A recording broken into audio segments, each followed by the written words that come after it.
Hey there, I'm Tracy Spears, speaker, author, coach, founder of Exceptional Leaders Lab, and head cheerleader for anyone wanting to play bigger. This week, I'm super excited to introduce you to someone that's played on some very big stages, and I can't wait to introduce you to this week's guest, Erin Foley. Erin is a comedy writer and seasoned stand-up comic. She has appeared on Conan O'Brien, At Midnight, The Late Late Show with Craig Ferguson, Chelsea Lately, Arsenio Hall, The Last Call with Carson, Daly. She has her own Comedy Central Presents and has performed at Montreal Comedy Festival, San Francisco Sketch Fest, Moon Tower Comedy Festival in Austin, and Limestone Comedy Festival in Bloomington. Erin wrote on 2 seasons of That 90s Show on Netflix and season 4 of the critically acclaimed sitcom One Day at a Time. She's done punch-up on several TV shows and films, including NBC's One Big Happy, ABC's Most Likely To, ABC's Toast, and Nancy Drew and the Hidden Staircase. She also wrote for NPR's Live from Here, the comedy website Funny or Die, and was a consulting producer on Ellen DeGeneres' unscripted comedy show Little Funny. Her humor writing has been published in The New Yorker's Daily Shouts. Erin's popular podcast Herlights tackles everything women's sports, from hot takes on top stories to X's and O's of games to interviews with trailblazers. Oh my gosh, I'm so thrilled to have you on the podcast. Welcome to the show, Erin.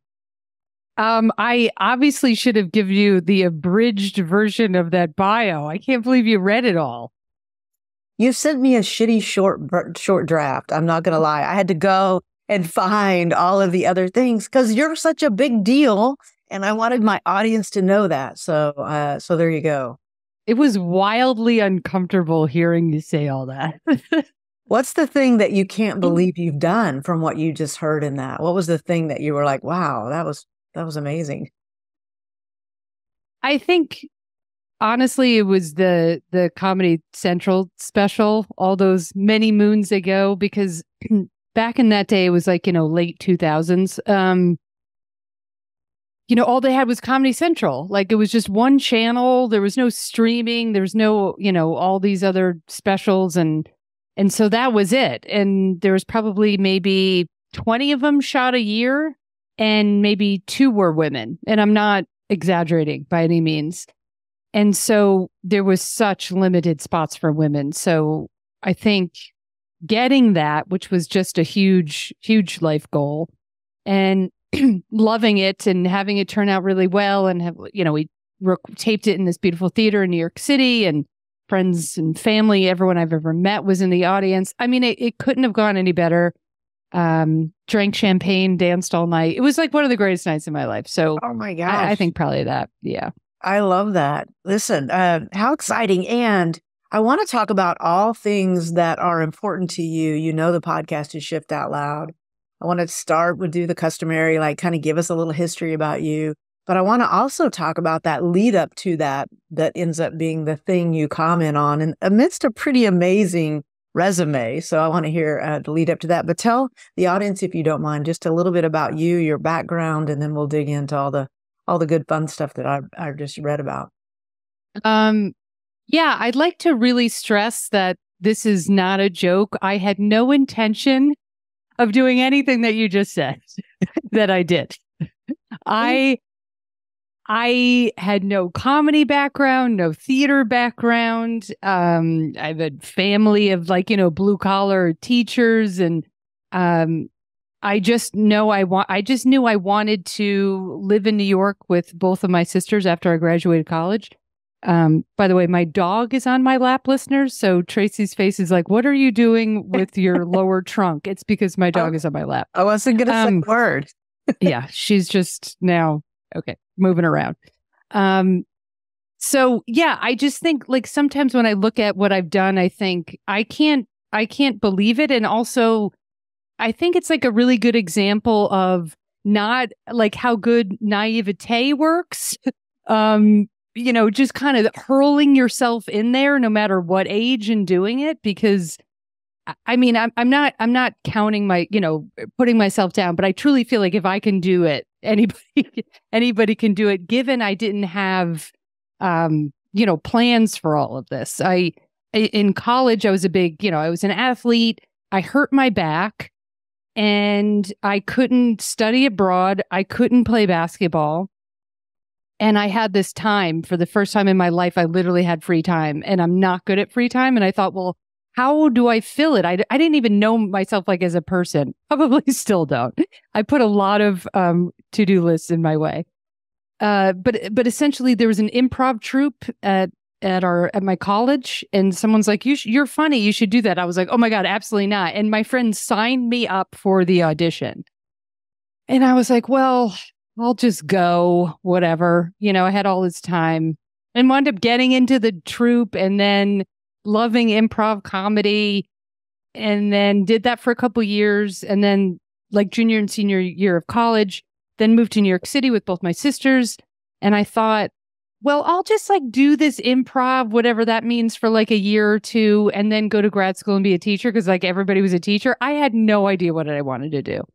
And essentially, to make this quick, the improv troupe, like I'm telling you, back in the day, it was headshot and resume. And what they meant was a full, 8.5 by 10 glossy headshot with a theatrical resume. I had no idea what they meant. I got a passport photo, took my sister's business resume that she had for like temp jobs, put my name on the resume, stapled it, and went to an audition in New York City when I was like 22. And so honestly, like that's the woman looked at, now I'm looking around, I get there, I'm looking around, I'm like, oh, okay, headshot and resume means something quite different. But anyway, I wound up auditioning, I got it, and yeah. So wait a minute, you're holding this up so some people can't see this, like a 1x1 passport. Yeah, a little tiny passport photo. That was going to be your resume, your headshot resume. Yeah, I didn't know it. To me, I was like, oh, I guess they just need like I had no idea. They just needed a picture for something to remember your face, I guess. I had no idea. This is what I mean. I had no idea what I was doing. But I was funny enough, thankfully. And so I got into this improv troupe, and we performed at the worst comedy club, at the time, New York Comedy Club, which is now since totally, revamped, and it's a really solid comedy club in New York. But we performed at 6:30 on Saturdays. Just terrible. The improv troupe was terrible. There was no crowd, but I just waited around and saw stand-up for the first time in my life at like 8 o'clock after our show, and then became obsessed with stand-up. So that's sort of the long and short of it. There's a lot of follow-up questions to the resume that is not even your own. Yeah. I was like, I don't have one. Here, we're related. This is close enough. Yeah. Nice. Yeah. We do look alike. So I'm like, her jobs are my jobs. Oh, fair. Because is this your twin sister? You have a twin sister. This is actually my older sister, but I was also with my twin. I was with my twin and my older sister. We were sharing like basically a glorified 1-bedroom in the West Village, time in my life, Cornelia Street, before Taylor Swift made it popular. And and my older sister, she was in her like second grad program. So she had all these random resumes, and I just took one.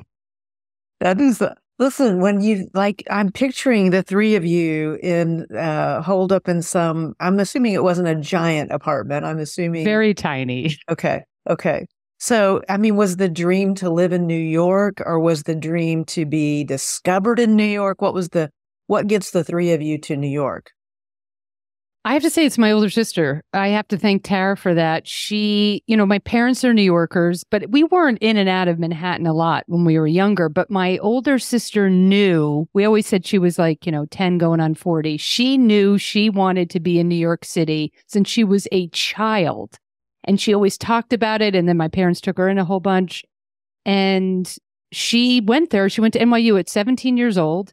And so we used to visit her and have so much fun. It was just like these epic trips when we were in college coming into New York City. And I was like, I have to live there. I was like a diehard Yankee fan, Giants fan. Like, I just knew I wanted to live there just, I don't know, for a year or two. I didn't really know. And so when my twin and I graduated, we're like, all right, let's go move in. And we all just lived together. But when I'm telling you it's a small apartment, it's one of those old school New York City apartments where you step out of the shower and you're in the kitchen and the toilet is on the other side of the kitchen.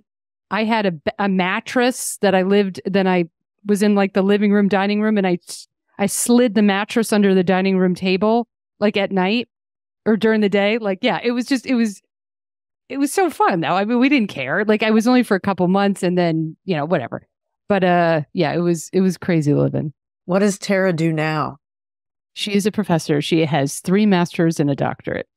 Wow. She didn't stop. She's a professor at Baylor of literature. She's awesome. Yeah. Very nice. And what about your twin? Is she in any kind of theater as well?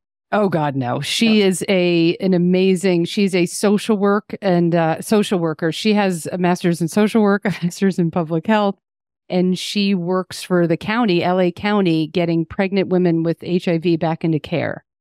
Wow. And I'm at the Chuckle Hut every other Saturday. You come from a family of slackers, it sounds like. Yes. Wow. Yes. No work ethic at all. Yeah.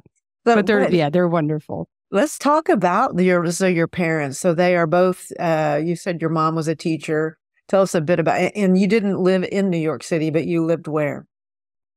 Well, my dad's from Brooklyn. His whole family is Brooklyn. Mom's Long Island. And so we were born, they lived in the city for a while, but then they started having kids. So I was born in Long Island. So we lived in New York for a couple years, then Connecticut for a couple years. And then the real turning point for me is like in 7th grade, we moved to Rhode Island, and I'm obsessed with Rhode Island. I love it so much. It's a hidden gem. And so Rhode Island, New York and Rhode Island, I consider home. Okay. So the Rhode Island move, what prompts that? Dick Foley prompts that. My father, who passed away a couple of years ago, one of the funniest people in the whole world. I think that was the midlife crisis years. I don't know. It lasted a while. He was in sales, which he never should have been. He had a great personality, but he just hated it. He was super artistic and creative. And, back then you grew up in the 40s and the 50s. It's like you have to get a job. There was no, like if he was like modern day, he would have been something in the arts. So when we moved to Rhode Island, the sales thing didn't quite work. And to his credit, he loved like the sea. He loved being on the water. He got a job for the oceanography department. First, he started commercial fishing in his 50s, then got a job at the oceanography department at University of Rhode Island and sailed on their oceanography, went back to school, got all these degrees and became like first navigator on their big oceanography boat and sailed the world. Oh, wow.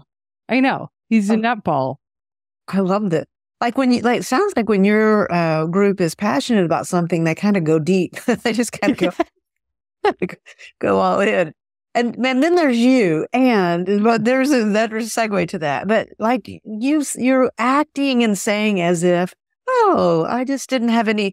Come on, tell me, where was the moment? What was the shift that you knew you were funny? When did you know that? I think I always knew I was funny. I just didn't know there was a career for it. It was the good thing about my parents were they were always encouraging us to do what we love to do. There was no money talk. There was no I went to college with a lot of people. I was on, thankfully, grants and scholarships, but it was quite a wealthy university. And so unfortunately, so many of my peers had to study horrible things like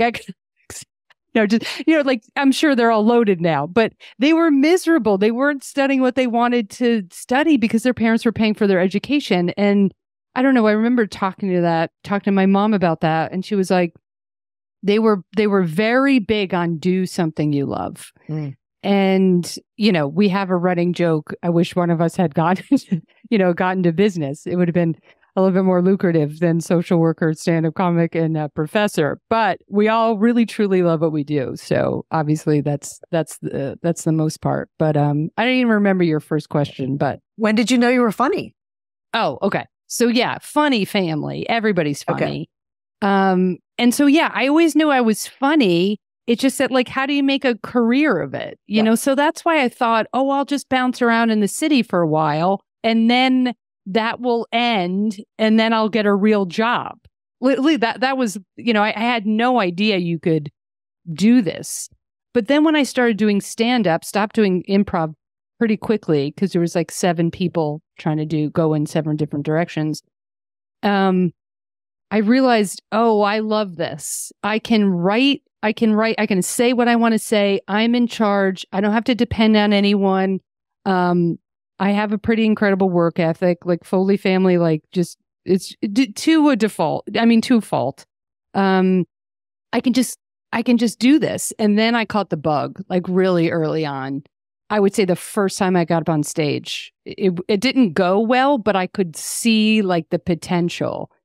And then at that time in the late 90s, well, still to this day, the greatest stand-up is in New York City. So I would just go from club to club and following like Wanda Sykes and Judy Gold and Jim Gaffigan and going to Caroline's on Broadway, which unfortunately is closed now. And you see the best of the best coming in every weekend, and they let you like go in the back and watch. And so I didn't ever take like a class or anything, but you would go out every night and see someone, and that would be a class. It was like an incredible learning experience being in New York.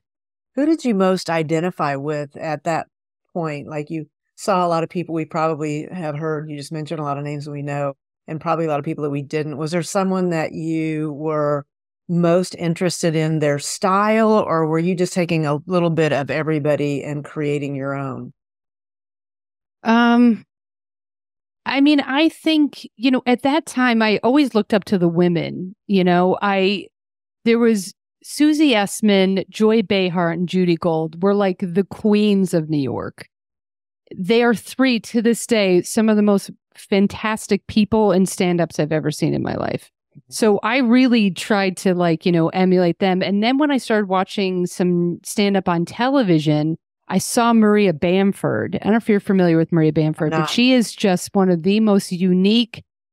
Her act is like nobody else's. And I saw her half-hour special, and it blew me away because it was so funny and random, and she does voices and characters. And she makes me laugh. Her and Wanda Sykes make me laugh the hardest.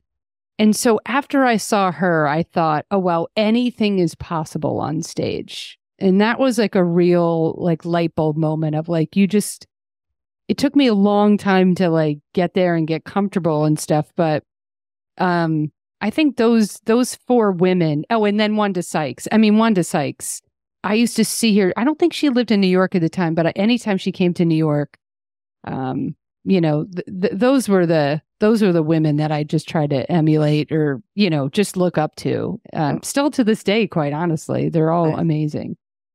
Was there ever a moment, like imagining you said that the first night, it didn't go that well, but you had some hope from that. So it obviously wasn't devastating. Has there ever been a moment that you, even I would say maybe when you were having a lot of success or not, that you lost your confidence and thought, I'm not doing this? Or have you always just gone to the next thing?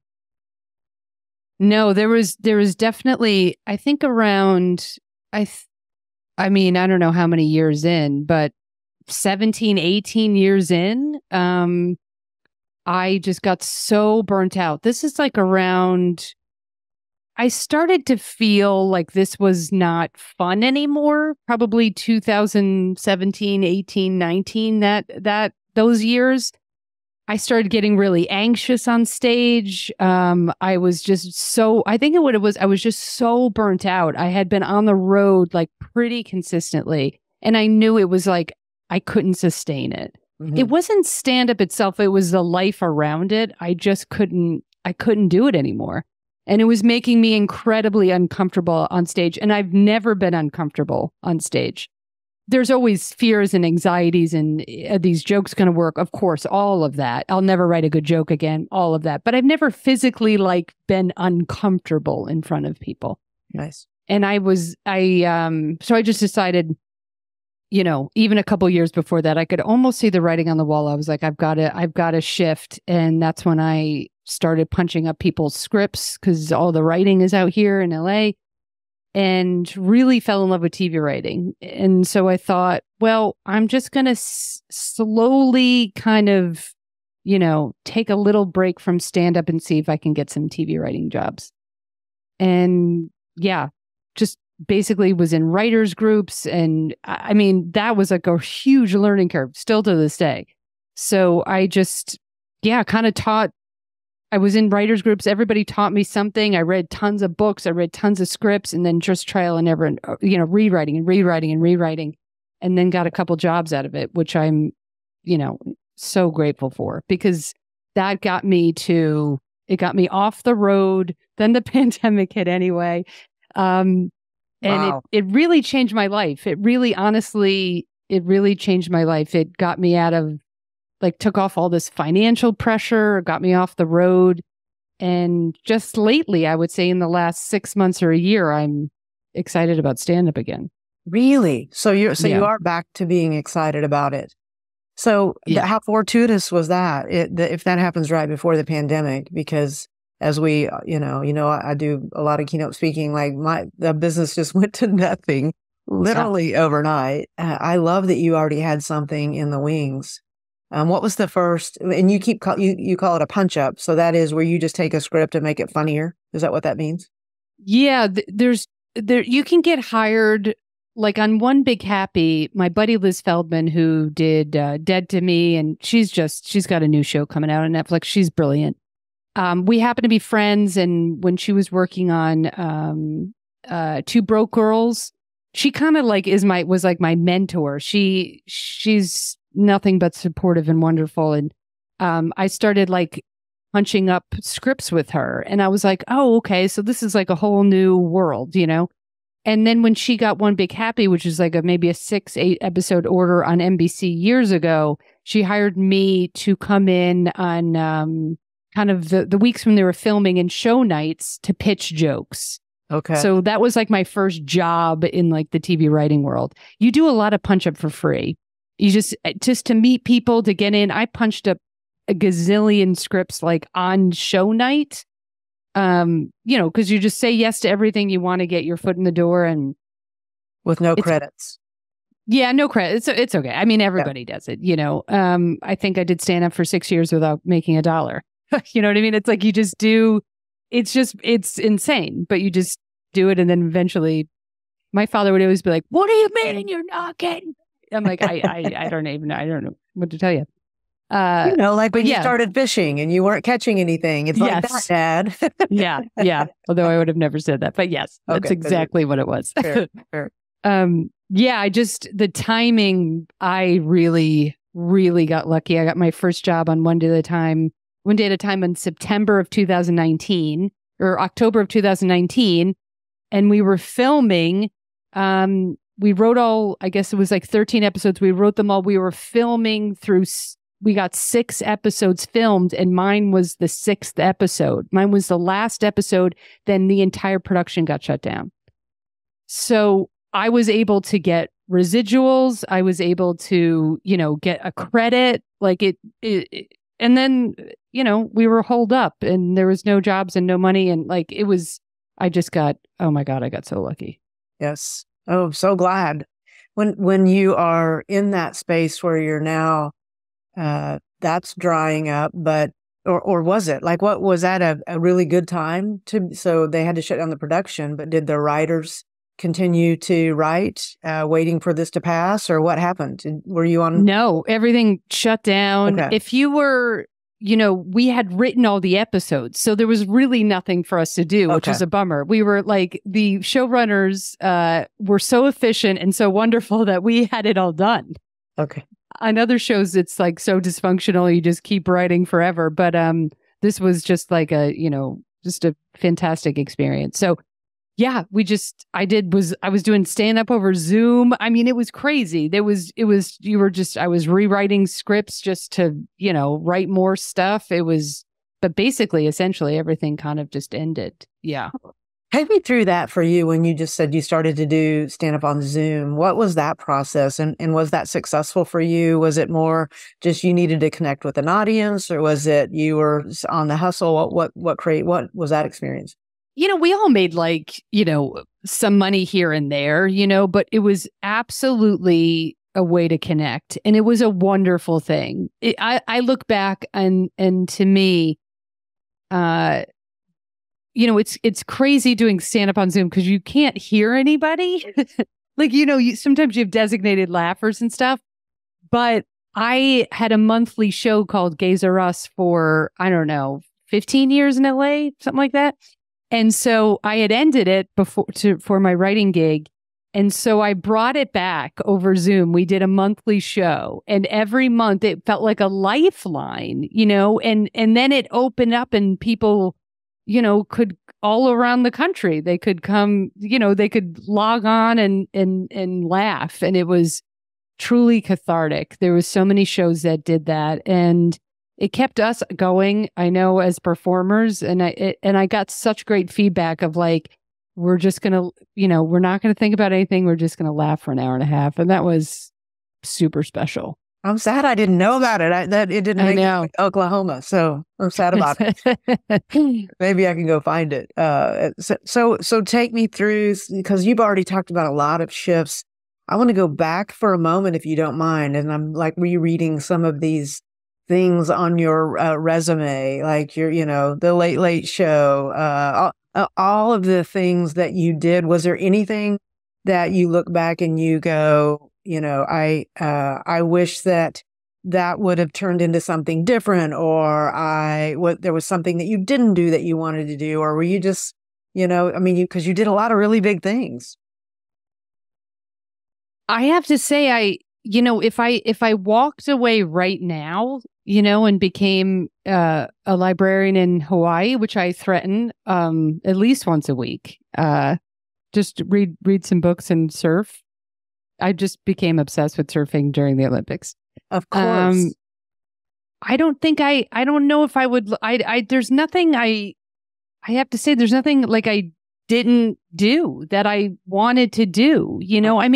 Of course, now you can say, I've been out of the game for a couple of years. Now I'm going back into the stand-up. So you can say like, oh, the Netflix special or something. But I had my special. So it's not like I didn't have it. It was just a different channel, a different time. But honestly, like, this next project, which we'll talk about, really is fueling me and hopefully my future. But looking back on stand-up in particular, and even the TV writing, I feel like I did my late night spots. Like I checked sort of every box that those were my goals. Like it was to headline, across the country, a headline across the country. It's like you have to have all those goals to keep you motivated.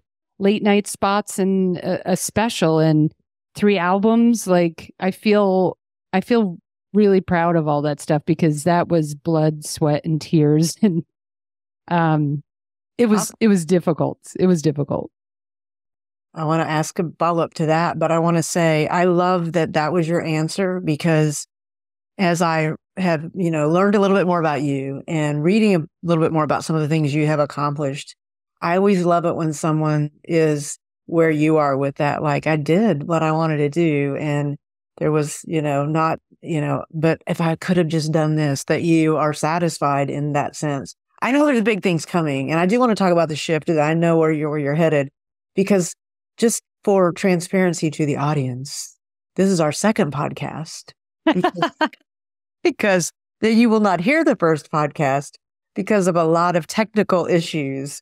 But I'm glad I've had a little bit more time to learn a little bit more about you, because I underestimated how big of a sports fan you were when I first met you. Because, Kirk Walker, shout out to Kirk, who introduces you and I via text, and you all need to know each other for all the reasons. And I was like, okay, well, she's into sports. But that was kind of what I went into that first conversation with. But I left there going, oh, no. This is a big deal for her. So let's talk a little bit about that. You want to? Oh, yeah, I'd love to. So like around 2014, everyone was like, in the comedy world, it's like, you got to have a podcast, and it was even before that, but I was, just always running around. And so I thought, oh God, well, I don't want to talk about comedy to another comedian. Like, that's like, ugh, God, like I do that every night. Yeah. And then it was like, what are you interested in? And there was like gimmicks and all this stuff. And I go, truly the only thing I ever really want to talk about is sports. I've played sports my whole life. It's my passion. I'm literally obsessed. it's been this running joke in my family and now with my partner, Sarah, for so long. I cannot remember anything. I can't. When I was a kid, I'd run home, my mom would be bringing me books, my uniform. I forget absolutely everything. I can tell you jersey numbers. I can tell you plays. I can tell you dates, times, where I was. It's the only thing I remember because it's probably the only thing I really pay attention to. You can I hope Sarah. Yeah, I just love it. Just love it. Since I remember getting my first softball glove when I was like 6 years old.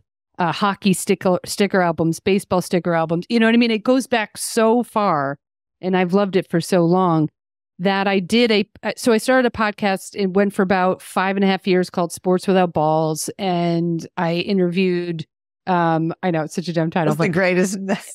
It's so ridiculous. I didn't have access to a lot of athletes or anybody. This is like when the recording equipment was very kind of archaic now, even though it was only 10 years ago.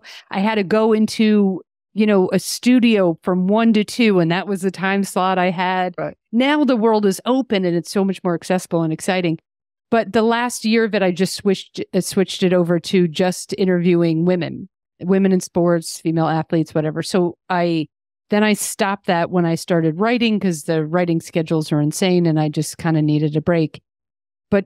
But always wanted to do it again. So maybe 3 months ago, I started up, rebooted the whole thing. It's called Herlights now. And it's, just a podcast about, and I've been developing a YouTube channel about women in sports and women's sports, all things women's sports. And I'm happier than I've literally ever been in my entire life. Wow. I don't know where it's going to go, but I'm so fired up because it's like the great unknown. I don't know what's going to happen. So how do you get your guests on that? I've been lucky to know a couple people that I've interviewed before, and they've been great to jump back on. Then I go, hey, can you introduce me to this person? And then I have them on and I go, hey, can you introduce me to that person? So they seem like they have a good time on it. And then I think it's this wonderful camaraderie of all I want to do is, highlight women and women in sports. And I think when they realize how genuine that is, people have been very nice to help me and say, hey, all right, you got to interview her. And then just kind of being in the business for a long time. I've pretty good access to comics that are obsessed with sports, which is super cool. And then, kind of, some of these players, which you'll understand this, especially in the world of softball, they have their email attached to Instagram, and I go on their Instagrams and I think they're going to have 450,000 followers because to me, they're the biggest deal in the world. And they have 20,000 followers. And I'm blown away by that.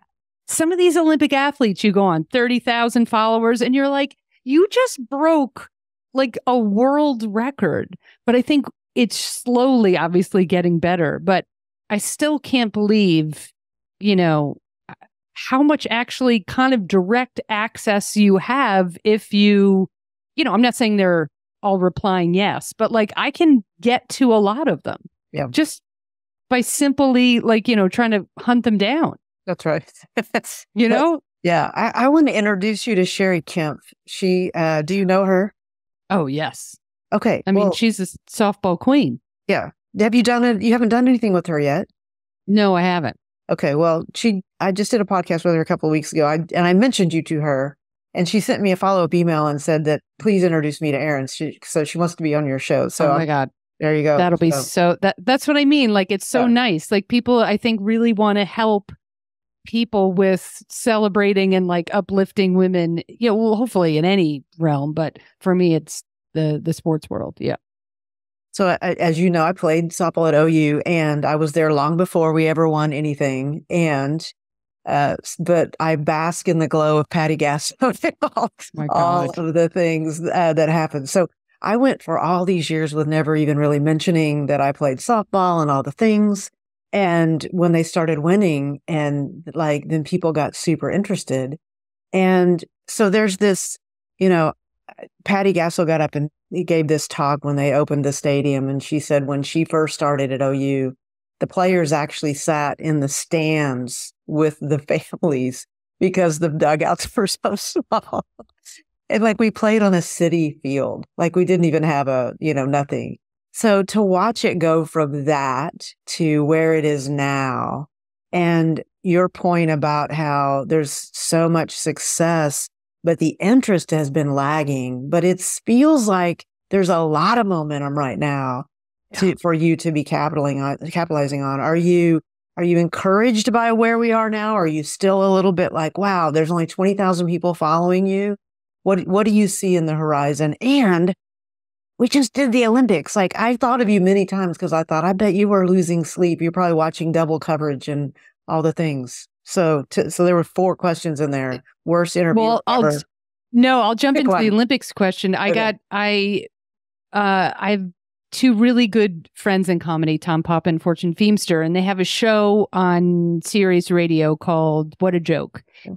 And they brought me on for the last 2 weeks. So every day I went on and did Olympic coverage it was supposed to be 20 minutes. We would talk like an hour every day. So I had a wonderful outlet for getting up at I watched it in real time starting at like 4 or 5 in the morning and then some events I knew the score. I'm like, I don't care. Of course I'm going to watch the whole thing. So, it didn't feel like I was, out of my mind. And I had such a good excuse when my partner was like, why are you up at 6 a.m. watching handball? And I was like, well, I have to. It's my job.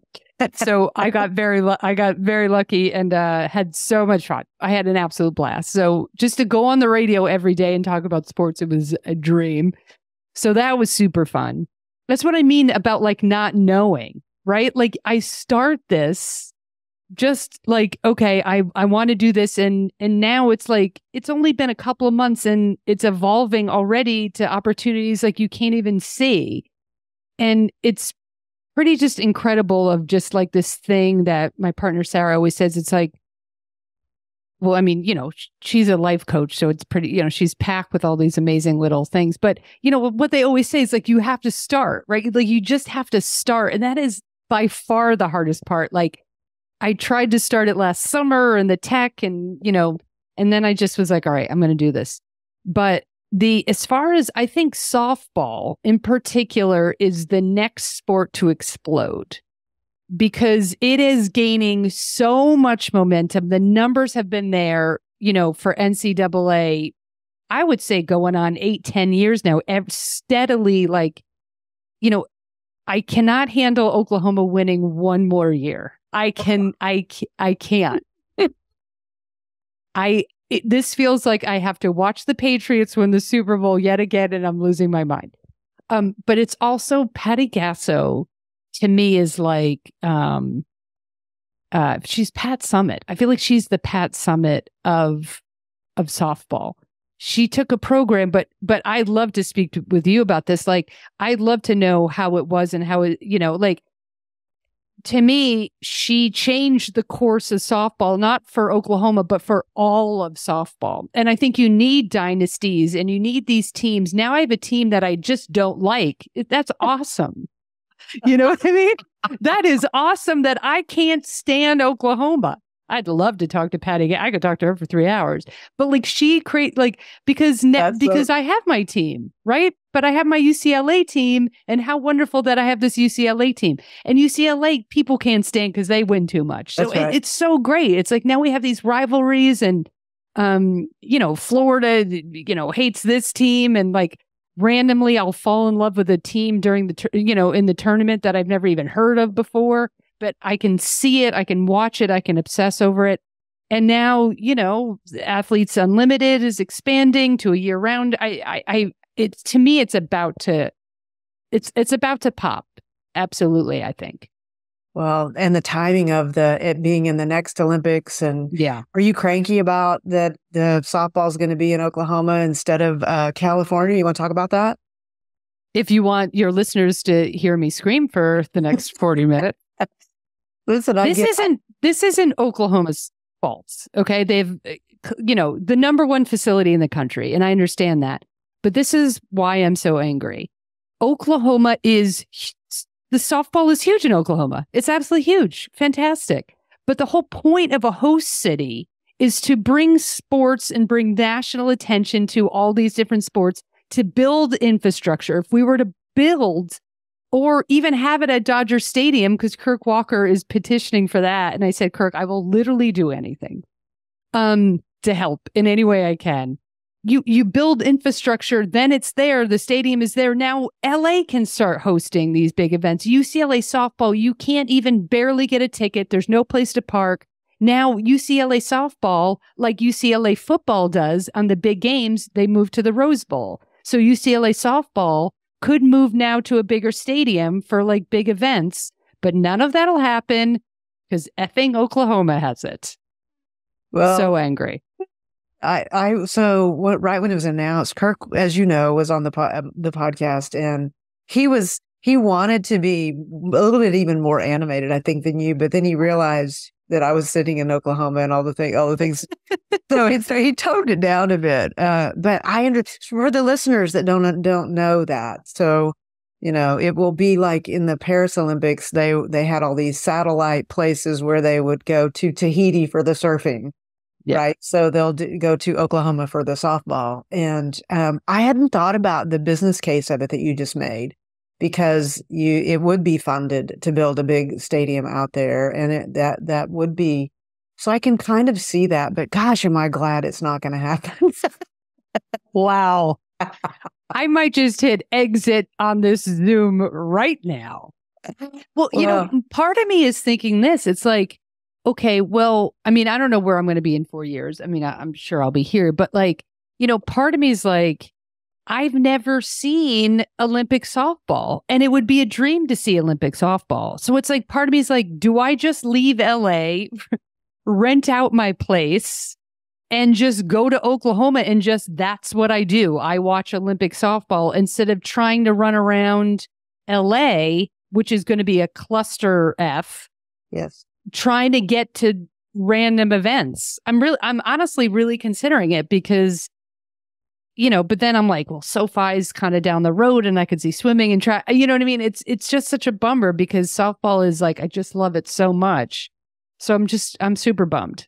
Well, maybe there's an opportunity to think bigger. Maybe you'll be announcing at some women's event or something for the Olympics. It feels like the trajectory you're on with this, because you're very serious about the sports thing. You're now 3 months in, you're on every day during the Olympics with Fortune Feimster and her partner I'm thinking, did you wake up every day and go, this is what I want every day of my life to be like now? I mean, absolutely.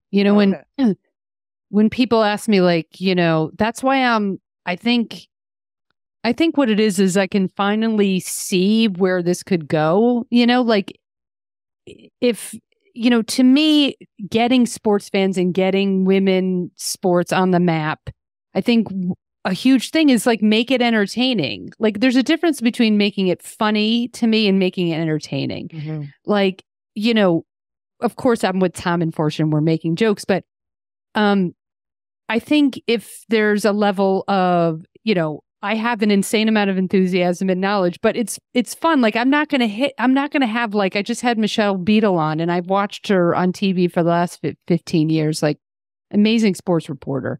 There's a lot of drama that went down with her ESPN jobs and all these idiot guys that she worked. I'm not going to press a hard hitting question like that. You know what I mean? I'm like, we went in different fun directions. So I think, the dream is to absolutely host events, do all that stuff. But if I could go into a like Sirius XM or iHeartRadio or whatever and do like a radio show for 3 or 4 hours, like all these dudes do, and just talk about women's sports, like that's the dream, because once a week talking to someone isn't enough. So I've got to figure out, ways to do that. But I love it. I love this so much. I love the idea of it. And we need it. There's a market for it. Yeah. Absolutely. There's a market for it. Yeah. I saw a statistic this morning that 65% of the medals that were won by the U.S. Were women. Have you seen that? Like some of the Oh my God. It's so awesome. Like we're crushing it. Yeah. And, if you have listeners that want this type of programming, Sarah Spain does a daily podcast called Good Game with Sarah Spain. She's absolutely fantastic. It's on iHeartRadio. And she has, every day she's talking women's sports, and it's so great. Like that's what we need. We just need more shows with, kick-ass women, knowledgeable, passionate women, talking about women's sports. There's absolutely, a thirst for it out there. I think so too. Well, I'm excited about that for you and cheering you on for that. What are some of as you think about some of the other shifts, any other shifts that you look back knowing that was the name of this and that we've done this before? Or is there anything else that kind of comes to mind that you would offer as a story for the audience? Any other shifts? I'm just trying to think of like personal stuff because I tend to really focus on career stuff, and I'm trying in my life to not to, I don't know if it's like work-life balance, but I'm trying to not become like just more play, more like I get so stressed out about work and I put it as my focus. So I think one of the biggest shifts is getting a dog. We got a dog 2 years ago, and it really honestly like changed my life because it made my personal life like so much richer. And whenever I say to like young comics, if they ask for advice, I always say, don't drink before your show and have the greatest personal life you can have, because the stress is, is just insane. And of course, you could say that by so many jobs. But getting a dog, honestly, like I think my partner and I, our relationship got better. We don't have kids. And then, year 6, you're like, okay, and then you get a dog, you're like, something else to talk about.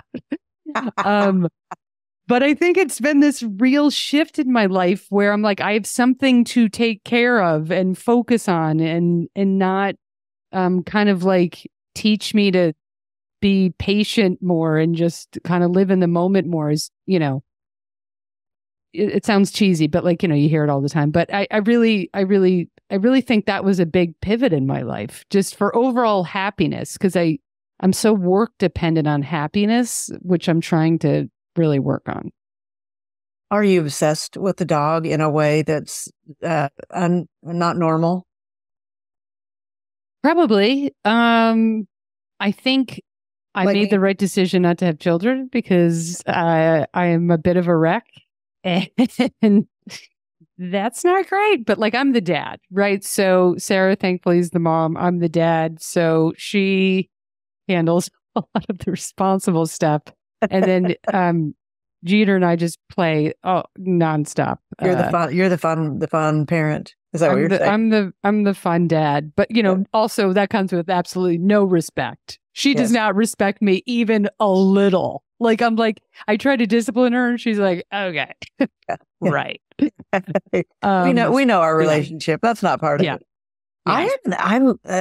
I'm unusually, I have like dog anxiety is what I'll just say, that I think of the dog as Jojo as a human being, and that her needs are, probably that of what a toddler would be. And so I worry about her all the time, but I will say that that grounding that animals give, I get it. So this is just your first pet ever?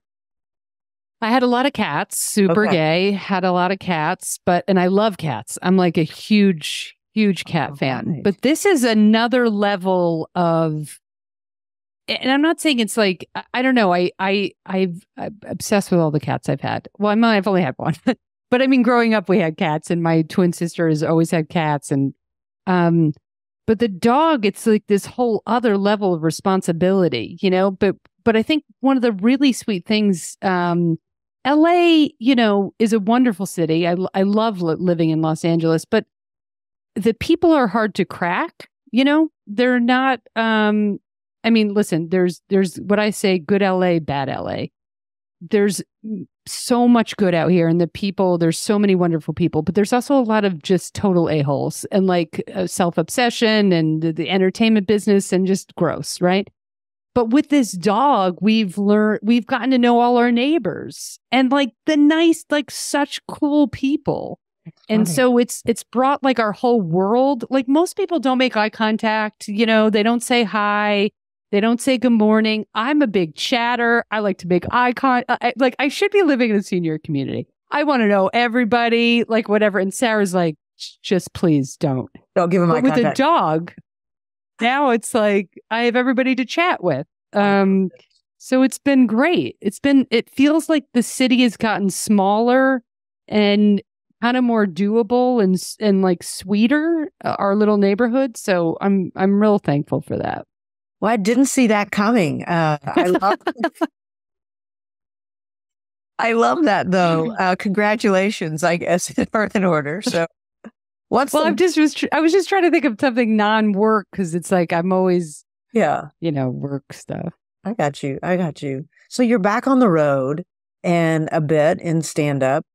Tell me a little bit about that. So do you have a tour booked yet? Or are you kind of just sporadically, do you have a new show that you're working out, the kinks? Tell me where you are there. Yeah, all of it. I got to bring it to Tulsa. You're in Tulsa, right? Or are you in Oklahoma City? Tulsa. Tulsa.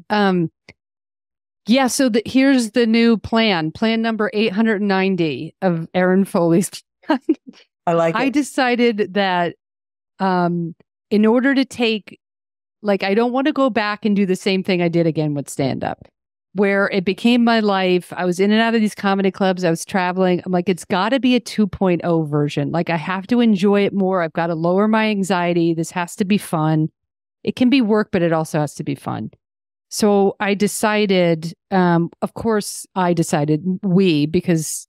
Sarah, she talks me off 8 ledges a day. It's saying like this phrase I have in my head saying like, it's all in the service of Herlights. So when I go out there and do stand up, it's because I'm creating a show, like where it's a live version of Herlights. So it's going to be called like Herlights Live. So we're going to do a tour. I'm going to do a tour in the fall. It's coming together right now. We're figuring it out. We've got dates for like Seattle and Portland. We're working on 3 other different cities where I'm going to come out and do half hour of stand up and then grab like a local 1 or 2 local sports people, athletes, coaches, reporters, or whatever. And then I'll do like a fun Q&A with them for like 45 minutes or an hour. Oh, nice. And then, audience Q&A. So it's like I'm going to workshop it. We're going to workshop it this fall. I have a really great producer and we'll see where it goes. And so now I'm doing stand up again, but for me, the goal is different. So the stress is lower. The goal isn't to do a Netflix special. The goal, whatever happens. The goal isn't to do another album. The goal isn't to tour the country at comedy clubs. Like I already did that. So I just want to think about it in like the service of Herlights. Like I want to do the best half hour I can at that, at that theater, bring on the athletes and really kind of look at it that way. Well, we'll bring you to Tulsa. Do you know Madeline Manning Mims? Mm-mm. You should look her up. She's an Olympic athlete here. She's lovely and available and accessible. She's a delight. So we'll have a few Olympic athletes here in town for you to visit with. So I hope to get you here. But I want to go back to just as you're talking about those 30 minutes, because I'm curious as an artist, as someone, as a creative, the pressure to create that 30-minute show. And a lot of people, we've talked about it on this podcast before, like the Jerry Seinfeld special for, I think it was 1992 or whatever, I don't remember now, 2002, where he like tells all of it. He's on Netflix and now everybody knows everything that he does, and then he goes back to zero, right? Like that. The life of a comedian, like to be a stand-up, and is a grind. And so you've said it in a couple of different ways. I want to highlight though that, what you have to go through for that 30, 45-minute set or hour and a half set. That's a lot, right? It's a lot. It's a lot. You have to love the process. I think that's what I always come back to. You have to love writing jokes and then rewriting, then knowing when to chuck them and knowing to keep going. But that is something, the life around it, I'm still trying to figure out. But the actual process of writing jokes, walking around the house with my voice memo, 800 notebooks, that I love. I'll always love that.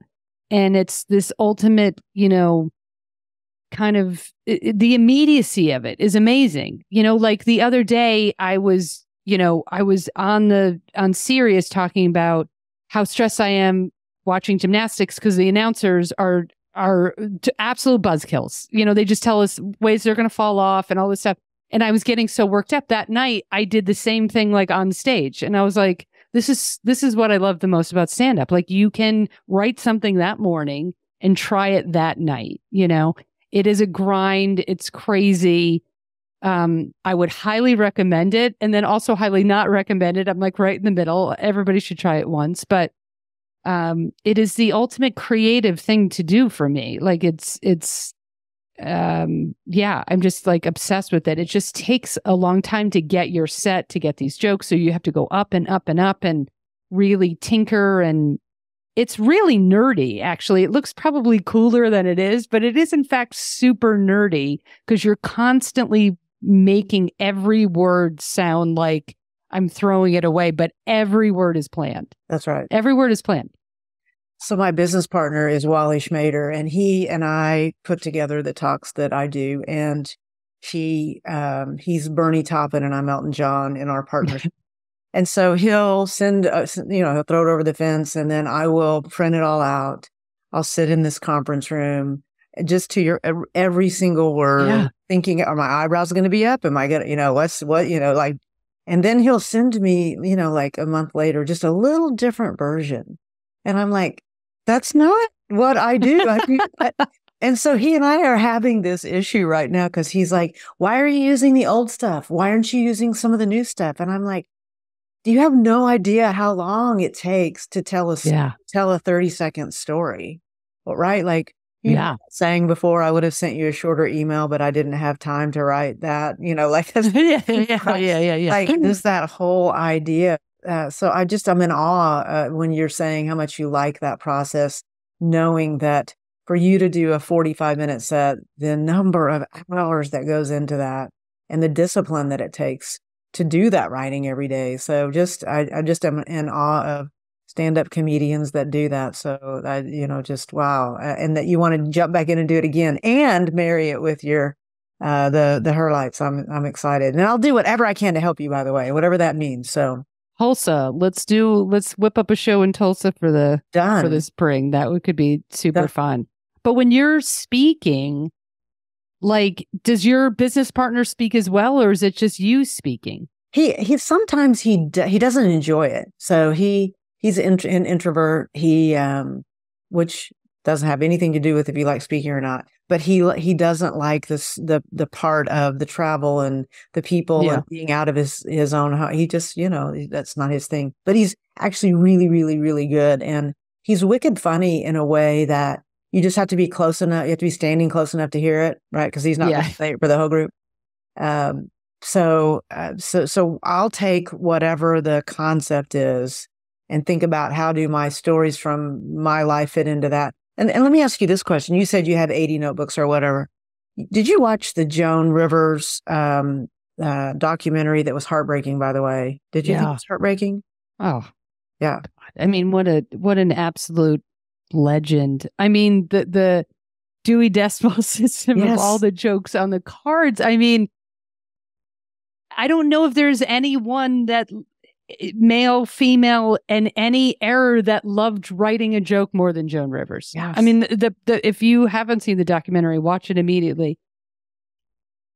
I mean, that is just next level. But like, that's what it took. And she had it 800 times harder than any of us. She was the first to do it. I mean, she had to break all the barriers and do all of that, and her love for it. I mean, it was only because of her love for it and her passion for it that she was able to deal with all that BS. I mean, we still as female comedians have to deal with so much crap, but not like what she did, you know? So she is just, to me, she's the end all be all. I mean, if there is just like the queen, in my mind, the queen of stand-up comedy, it is Joan Rivers. Wow, I love hearing that. I love knowing that. Yeah, absolutely. I didn't have the appreciation for her that that I had after watching that, and how lonely and hard and heartbreaking and insecure and all the things. And then I realized, oh yeah, we're all thinking. But her process of how she documented the jokes and put them in. So I'm working on that now, because I'm forgetting a lot of my stories that I thought, oh, I'll never forget those. So how do you create your catalog? Do you literally keep the notebooks? Do you go back and read them? This is really just for and we've probably lost the rest of the audience right now. I'm just curious. What is your process? The process always starts with the same, literally the same pen. I buy them in bulk because I think they're at some point, it's like Precise V5 black pen. I have to write in that. And then a lot of editing I do in a V7 blue pen. So this is super nerdy. And then it's those old school, like composition notebooks, wide rule. And I have them, and I, kind of fill them up. And then I would say once a week, once every 2 weeks, I'll take like kind of more of a master list. And then I'll use, I rarely write to the computer, but I'll organize a lot on just, start doing lists of jokes that are working, jokes that need, before a joke can go up onto the computer as like a done joke, it has to bake for a long time. So if the joke is up on the computer, that means it's good to go. Good. But yeah, and then because I forget everything, and literally not exaggerating, I'll have like a Post-it stuck to my shoe, and I'm like, oh yeah, that's funny. I forgot I wrote that down. So I constantly have to be writing and organizing, because I can't remember anything. I have people that will come and go, oh, I love when you told that story about, and like somebody that has come at a different time, and I'll be like, I don't think that was me. Did I? I mean, I don't remember that story. But it's happened enough that I now know I'm so in the moment. I haven't captured the historical piece and how some of those connect. So I'm really working on that right now. And it's not easy. Do you record it? I don't record it. That's when you said you walk around with a recorder. That's interesting. Well, I record just every single show I've ever done since the first day I started doing stand-up. The recording devices have just changed. Now I use my phone. I have never not recorded a show, because part of my process is every single show I record. And then when I sit down the next day to start writing or whatever, I listen to the show. Because by listening to the show, I go, okay, that's wrong. Okay, let's add that there. Then I can I have no memory of what I said on stage. Like you were saying, it's a phenomenon. Like I black out. Like I have a sense of what I said, but there's so many things I forgot. And so the recording, I think, has just saved me. It's been an amazing tool. Good. I maybe have 5 of all of them. Thank you for that. I don't know why. I think there's a part of me that doesn't want to hear it, because I want to just go with the nice ending. Let's end it on a good note. And anyway, I know we've got to end this. You've been so gracious with your time to do this twice. So I'm definitely going to return the favor and the time, get you to Tulsa. How can people find you and the Herlights? So let's do the promo here. I think the easiest thing is just erinkfoley.com, my website, because I have different kind of social media handles, but herlights.com or erinkfoley.com, you can find it all. Herlights.com has the YouTube link and the audio link, if that's the easiest, or Erin K. Foley. That's just my overall website. That's got tour dates, and it's got a link to Herlights. So that's probably the earliest thing. I mean, the easiest thing. And then I'll be listing like tour dates on my website. Yeah. Nice. Well, we'll have it in the show notes too. We'll also throw this on YouTube. Are you going to be in Provincetown in October? Do you ever do pizza? No. You never do? No. You don't ever do? I've never gone, ever. And weirdly, I'm going this year. So nice. It's supposed to be so fun. I mean, I've been to P-Town, but I've never performed there. I've never been, and I've never been to the Women's Week. Beautiful. Oh my God, you're going to have the time of your life. First of all, it's just absolutely stunning. Very hard to get to. So just pack snacks. Okay. It's just, you fly into Boston and it takes forever to get to the Cape, but it's absolutely gorgeous. So fun. You're going to have an absolute blast. All right. Well, good. Well, thank you for that. Listen, thank you for your time. I've loved getting to know you better. I'm excited for Herlights, and I'm excited that somebody's so interested in all of the women's sports. And gosh, it's going to be fun to see what you do next with that. Well, and then we'll hang out in Tulsa. Thank you so much for having me. Not once, but twice. Well, let's do it again. Let's do it again. Thanks so much.